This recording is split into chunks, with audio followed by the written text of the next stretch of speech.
Greetings students, welcome back to class. Today we are going to start history book. There is first chapter, the French Revolution. Students, as we know, there is a term nationalism, Indian nationalism, French nationalism, Russian nationalism, nationalism in Europe, socialism in Russia and nationalism in Europe. और 10th में हमारा जो first chapter है that is French revolution and the nationalism in Europe. तो ये सारी चीज़ें आई कहाँ से हैं? जो नेशनलिज्म है उसको फर्स्ट टाइम फ्रांस के अंदर इंट्रोड्यूस किया गया था by the French people. Students, I am going to tell you which content और which topic we have to discuss in this chapter.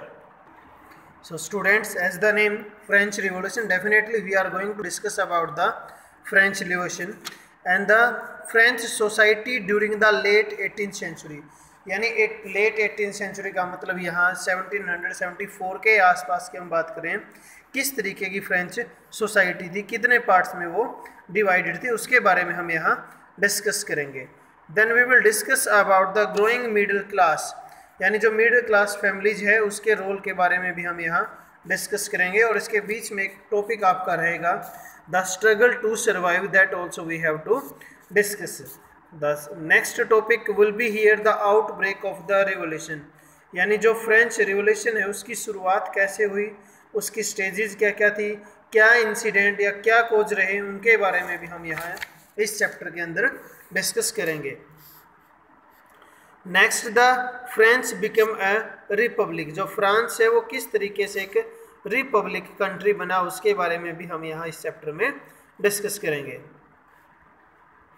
The next topic will be the reign of the terror, यानी आतंक का ईरा या time या duration हम उसको बोल सकते हैं.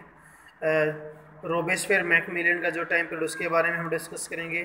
Then we have to discuss about the directory rule and the later on we will discuss about the abolition of the slavery, जो एक प्रकार से दास प्रथा या बाउंड लेबर थे, उसके बारे में भी हम डिस्कस करेंगे. Students, this is your introductory video. इसके अंदर आपको ये पता लगा कि क्या क्या टॉपिक आपको जो हैं इसके अंदर डिस्कस करने हैं. वैसे मैं आपको बता देता हूँ, the French society was divided into 3 parts. जो मेजर 3 पार्ट्स थे उसके अंदर जो है फ्रांस की सोसाइटी डिवाइडेड थी, जिसको फर्स्ट स्टेट, सेकंड स्टेट और थर्ड स्टेट बोला जाता है. अब जो फर्स्ट और सेकंड स्टेट थे उनमें लोगों को जो राइट्स मिले हुए थे, बाय बर्थ राइट्स मिले हुए थे. यानी जैसे हम सुनते हैं हमारी सोसाइटी में जो है ओल्ड टाइम, जो एनिसेंट टाइम था, उसमें जो पंडित हैं वो टीचिंग का काम करते थे, भले ही उनको उसकी नॉलेज हो या नहीं हो. तो कुछ इसी तरीके की जो एक्टिविटीज़ हैं वो फ्रेंच सोसाइटी के अंदर भी हमें देखने को मिलती हैं. और इसके अंदर जो मेनली क्लर्जी, जिसको हम पादरी या जो चर्च के अंदर बैठने वाले लोग होते हैं, वो फर्स्ट स्टेट के अंदर थे. सेकंड इसमें दे रखा है नोबेलिटी, यानी जो राजा के आसपास के लोग थे वो. और जो थर्ड स्टेट आपका यहाँ दिखाई दे रहा है, इसके अंदर कौन थे? बिग बिजनेसमैन थे, यानी जो बड़े बड़े बिजनेसमैन या मर्चेंट्स या कोर्ट ऑफिशियल या लॉयर्स जो भी थे, उस तरीके के लोग जो है थर्ड स्टेट के अंदर रहते थे. Then peasants and artisans, peasants मतलब किसान यहाँ पे, और आर्टिसंस जो हैं कारीगर, वो लोग भी थर्ड स्टेट के अंदर आते थे. Small peasants, landless labourer and the servants, तो कुछ ये लोग थे जो इस सोसाइटी के अंदर सरवाइव कर रहे थे.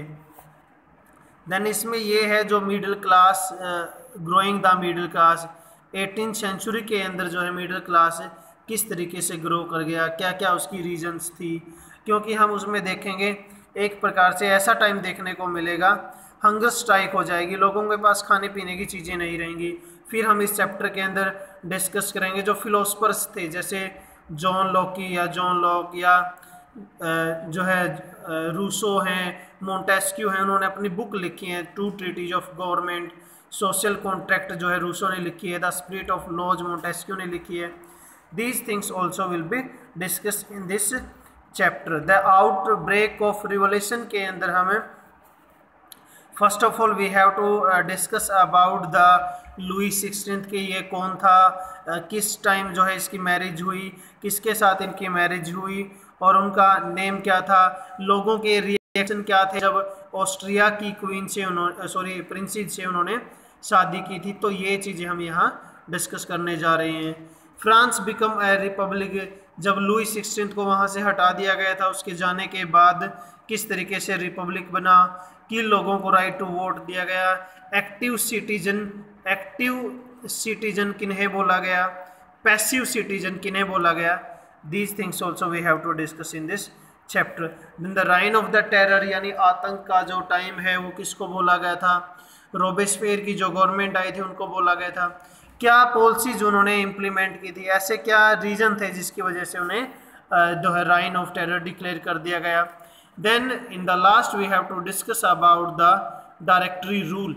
डायरेक्टरी रूल क्या था, डायरेक्टरी रूल के अंदर क्या क्या चीज़ें थी, मिडिल क्लास को क्या राइट्स दिए गए थे या राइट्स दिए गए थे या नहीं दिए गए थे, यहाँ पे जो एक्टिव सिटीजन और पैसिव सिटीजन का क्या रोल था, डायरेक्टरी जो रूल था उसके अंदर कितने मेंबर थे, मेनली 5 मेंबर थे, जैसे प्रेसिडेंट है और प्रेसिडेंट के नीचे इंडियन गवर्नमेंट होती है। तो उसी तरीके से जो है डायरेक्टरी रूल जो है यहाँ एक जो एग्जीक्यूटिव थी वो अपने डिसीजन लेती थी और अपने चीफ को बताती थी। उसके बाद यहाँ हम डिस्कस करेंगे अबोलिशन ऑफ द स्लेवरी, यानी जो दास्ता है, बाउंड लेबर है, उसके बारे में भी हम यहाँ बात करेंगे, किस तरीके से इसको ख़त्म किया गया था और कब इसको जो है दोबारा से स्टार्ट किया गया था। ये चीज़ें भी यहाँ हम डिस्कस करेंगे। लास्ट में द राइज ऑफ नेपोलियन या नेपोलियनिक कोड 1804 के बारे में भी कुछ डिस्कस होगा। Students, it was all over about for today's. Thank you, have a nice day. In the next video you must have your textbook NCERT history.